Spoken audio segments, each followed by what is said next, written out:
ஞானானந்தமயம் தேவம் நிர்மலஸ்படிகாகிருதியும் ஆதாரம் சர்வ வித்யாநாமய கிரீவம் உபாஸ்மகே. நேயர்கள் அனைவருக்கும் அஸ்ட்ரோ கேஎஸ் ஐயங்காரின் பணிவான நமஸ்காரங்கள். அஸ்ட்ரோ டிவி நேயர்களுக்கு அஸ்ட்ரோ கேஎஸ் ஐயங்காரின் பணிவான நமஸ்காரங்கள். வார பலன் 12/8/2024 18/8/2024 வரை உண்டான வாரத்திற்கு என்னென்ன பலன் அப்படின்றத பார்ப்போம்.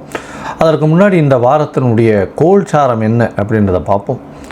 அதற்கு பிறகு இந்த வாரத்தில் வரும் விசேஷ நாட்கள், இந்த வாரத்தில் எந்தெந்த ராசிக்காரர்களுக்கு சந்திராஷ்டிரமம் இருக்குது, இந்த 3 விஷயத்தையும் பார்க்கலாம். முதல்ல இந்த வாரத்தினுடைய கோல்சாரம் என்ன அப்படின்னு பார்க்கும்போது, காலபுருஷ தத்துவத்தின் 2வது ராசியான ரிஷப ராசியில் செவ்வாயும் குருவும் இருக்கா. புதன் சூரியன் கடகத்திலையும், சுக்கிரன் சிம்மத்திலையும், கேது கன்னியிலையும், கும்பத்தில் சனி வக்கரத்தோட, மீனத்தில் ராகு. இந்த வாரம் மாற்றங்கள் என்னென்ன அப்படின்னு பார்க்கும்போது, சூரியன் 17ஆம் தேதி காலை ஒரு 6:15 மணிக்கு கடகத்திலிருந்து சிம்மத்துக்கு போகிறார். அதாவது ஆவணி மாதம் பிறகுறது. இந்த வாரத்தினுடைய ஒரு பெரிய மாற்றம் மாத கிரகமான சூரியன் மாறுறது.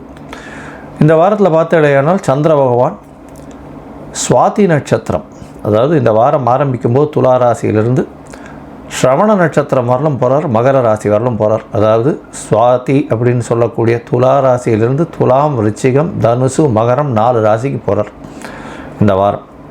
இந்த வாரத்தில் வரக்கூடிய விசேஷ நாட்கள்னு பார்த்தேன்னா 12ஆம் தேதி அன்றைக்கே திரிதினஸ்பிரிகு அப்படின்னு போட்டிருக்கோம். அப்படின்னா ஒரு நட்சத்திரமோ ஒரு திதியோ, அதாவது 3 நாட்கள் அது வறுமையானால் அது திரிதினஸ்பிரிகு அப்படின்னு சொல்லக்கூடியது. ஒரே நட்சத்திரம், ஒரே தீதி, ஒரே யோகம், அந்த மாதிரி வந்ததேயானால் இந்த மாதிரி திரிதினஸ்பிரிக்குன்னு சொல்லக்கூடியது. இன்றைக்கி பார்த்தாலேயானால் சுவாதி நட்சத்திரம் கிட்டத்தட்ட ஒரு 1.25 நாழிகை இருக்கும். அது 10ஆம் தேதி அன்னைக்கு, அதாவது 11ஆம் தேதி அன்னைக்கு அதிகாலை, அதாவது சூரிய உதயத்திற்கு முன்னாடினா 10ஆம் தேதி கணக்கு வரும் தமிழில். சூரிய உதயம் டு சூரிய உதயம் தானே, அதனால் முந்தின நாள் வரும். அதற்கப்புறம் 11ஆம் தேதி அன்னைக்கு சூரியன் உதிச்சதுக்கப்புறம் 60 நாழிகை சுவாதி நட்சத்திரம். அதுக்கப்புறம் இன்றைக்கி ஒரு 12ஆம் தேதி அன்றைக்கி ஒரு 1.25 நாழிகை இருக்கிறதுனால திரிதினஸ்பிரிக்குன்னு சொல்லக்கூடியது. 3 நாட்கள் ஒரே நட்சத்திரம் வர்றதுனால இது சொல்கிறது.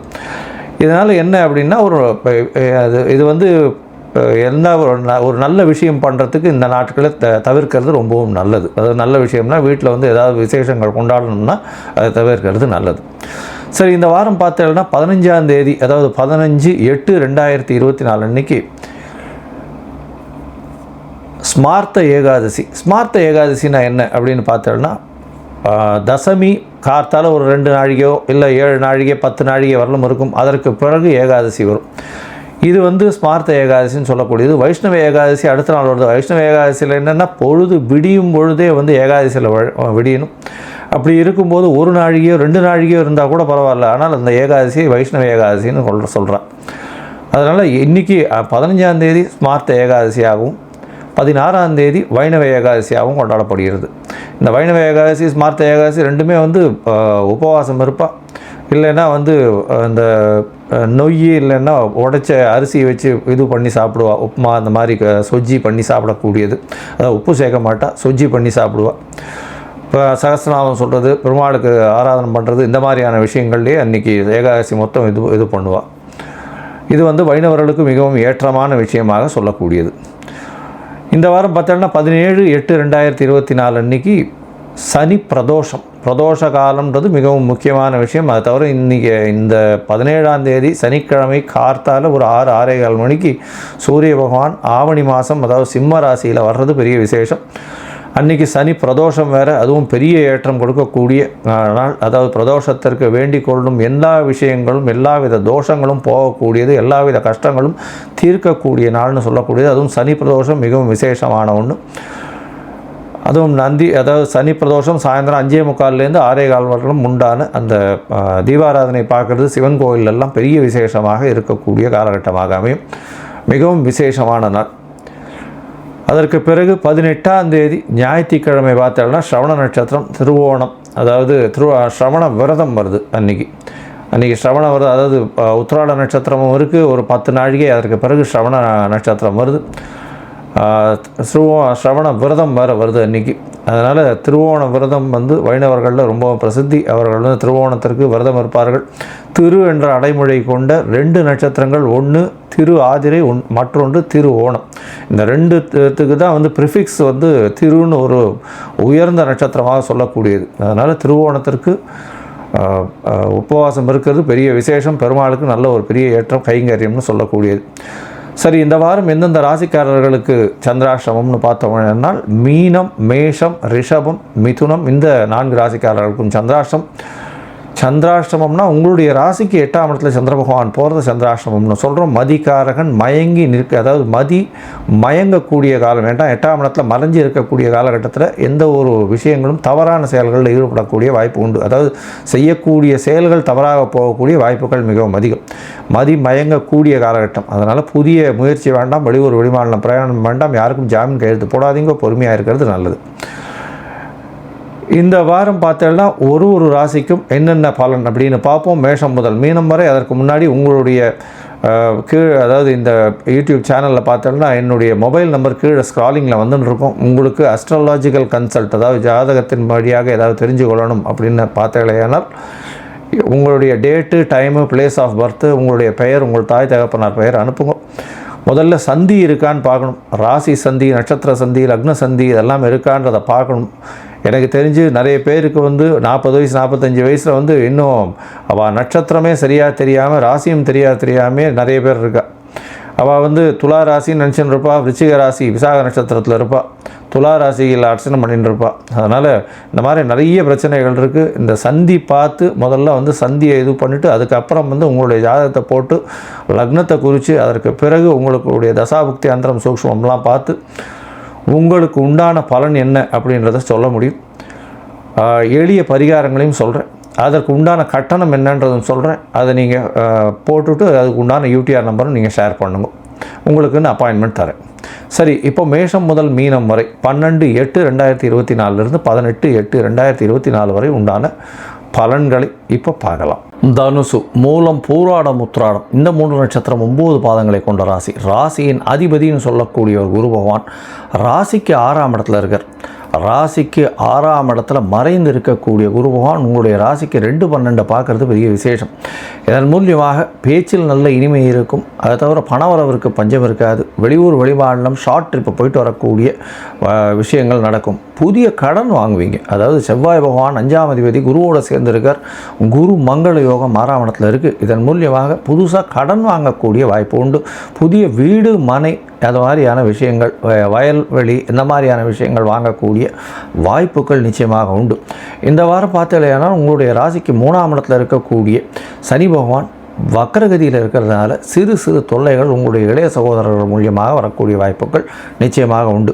முயற்சிகளில் சிறு தடை வந்தாலும் அதில் நிச்சயமாக வெற்றி பெறக்கூடிய வாய்ப்புகள் நிச்சயமாக உண்டு. 3ஆம் இடத்தில் சனி பகவான் அப்படின்னு சொன்னாலே முடிசூடாமன்னு சொல்லணும். ஏன்னா எல்லா தடைகளையும் வெற்றி அடைந்து நிச்சயமாக நிலைநாட்டக்கூடிய வாய்ப்புகள் மிகவும் அதிகம்.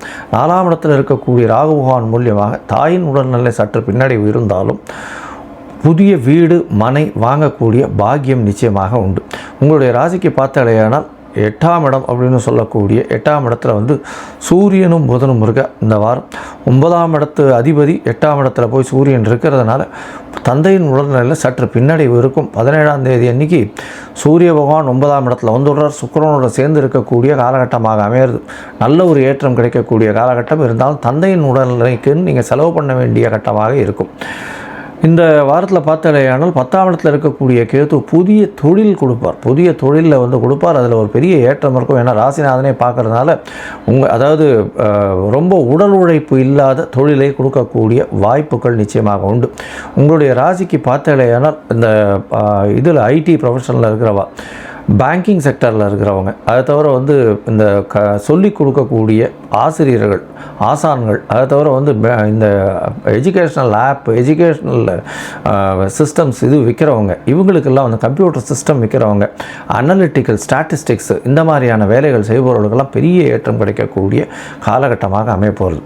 இந்த வாரம் பார்த்தாலேயானால் அதிவேகமாக செல்லக்கூடிய சந்திர பகவான் உங்களுடைய ராசிக்கு 11ஆம் இடத்துல இந்த வாரத்தை ஆரம்பிக்கிறார். 11ஆம் இடத்துல 12/8/2024 தேதியிலிருந்து 18/8/2024 வரலும் உண்டான வாரத்தில் சந்திர பகவான் 13ஆம் தேதி அதிகாலை வரலும் வந்து 11ஆம் இடத்துல இருக்கார்.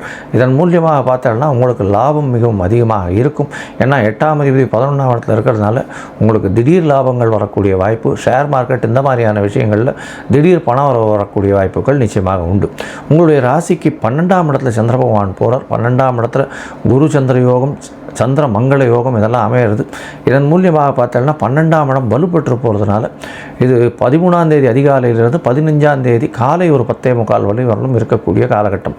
இதன் மூலியமாக பார்த்தலையானால் உங்களுக்கு எல்லாமே வெற்றி பெறக்கூடிய வாய்ப்புகள் உண்டு. ஷார்ட் ட்ரிப் வெளியூர் வெளிமாநிலம் வெளிநாடு போயிட்டு வரக்கூடிய வாய்ப்புகள் உண்டு. அதை தவிர பார்த்தலையானால் சயன சுகம் கொஞ்சம் கிடக்கூடிய வாய்ப்புகள் நிச்சயமாக இருக்கும். உங்களுடைய ராசியிலேயே சந்திர பகவான் வரார் 17ஆம் தேதி வரலும். அதாவது 15ஆம் தேதி மாலை, அதாவது 15ஆம் தேதி காலை 10:45 17ஆம் தேதி மாலை ஒரு 4:30-5 மணி வரலும் இருக்கார். இந்த காலகட்டத்தில் பார்த்தீங்கன்னா ராசியிலேயே வந்து சந்திர பகவான் இருக்கார். ராசிக்கு 8ஆம் அதிபதி ராசியில் இருக்கார். அது தவிர வளர்வரை சந்திரனாகவும் இருக்கிறதுனால உங்களுக்கு ஒரு பெரிய ஏற்றம் கிடைக்கும். உடல் நலத்தில் நல்ல ஒரு ஏற்றம் இருந்தாலும் சளி கபம் இந்த மாதிரியான நெஞ்சு, அதாவது லங்ஸ் சம்பந்தப்பட்ட பிரச்சனைகளில், நீர் சம்பந்தப்பட்ட பிரச்சனைகளில் இருக்கக்கூடிய உடல் நலத்தில் பிரச்சனைகள் வரக்கூடிய வாய்ப்புகள் உண்டு. இந்த காலகட்டத்தில் பார்த்தாலேனா உங்களுக்கு வந்து பௌர்ணமி நிலவு, அது கிட்டத்தட்ட வந்து வெளிச்சமான நிலவு இருக்கிறதுனால தீர்க்கமான சிந்தனைகள் வரக்கூடிய வாய்ப்புகள் நிச்சயமாக உண்டு. உங்களுடைய ராசிக்கு 2ஆம் இடத்துல சந்திர பகவான் போகிறார். இது வந்து 17ஆம் தேதி மாலை ஒரு 4:30 19ஆம் தேதி இரவு 8:30 மணி வரலும் இருக்கக்கூடிய காலகட்டமாக அமையிறது. 2ஆம் இடத்துல சந்திர பகவான் 8ஆம் அதிபதி 2ஆம் இடத்துலேருந்து அவர் தன்னுடைய வீட்டை பார்க்கறதுனால வெளிநாடு போகக்கூடிய பாக்கியம் நிச்சயமாக உண்டு. வேலை சம்பந்தமாக திடீர் வெளிநாட்டு பயணம் வரக்கூடிய வாய்ப்புகள் உண்டு. மறைந்த பொருள் திடீரென்று கிடைக்கக்கூடிய வாய்ப்புகள் உண்டு. அதை தவிர பார்த்தீங்கன்னா ஏதாவது 2ஆம் இடத்துல சந்திர பகவான் வெளிச்சத்தோடு இருக்கிறதுனால குடும்பத்தில் கணவன் மனைவிக்குள்ளே நல்ல ஒரு அண்டர்ஸ்டாண்டிங் இருக்கும். குடும்பத்தில் நல்ல ஒரு அந்யோன்யம் இருக்கும். நல்ல ஒரு ஏற்றம் இருக்கக்கூடிய காலகட்டம். குரு பகவானை பார்க்குறது பெரிய ஏற்றத்தை கொடுக்கக்கூடும். இந்த வாரத்தில் பார்த்தாலேனா உங்களுடைய ராசிக்கு அருகில் இருக்கக்கூடிய ஆஞ்சநேய பெருமானை போய் வணங்கிட்டு வாங்க. அதை பஞ்சவடி ஆஞ்சநேயர் திண்டிவனம் டு பாண்டிச்சேரி போகிற வழியில் பார்த்தோம்னா பஞ்சவடின்னு ஒரு இடம் வரும். அங்கே ஆஞ்சநேயரை போய் வணங்கிட்டு வாங்க. உங்களுக்கு எல்லா விதமான சௌக்கியங்களும் இந்த வாரம் வந்து சேரும்.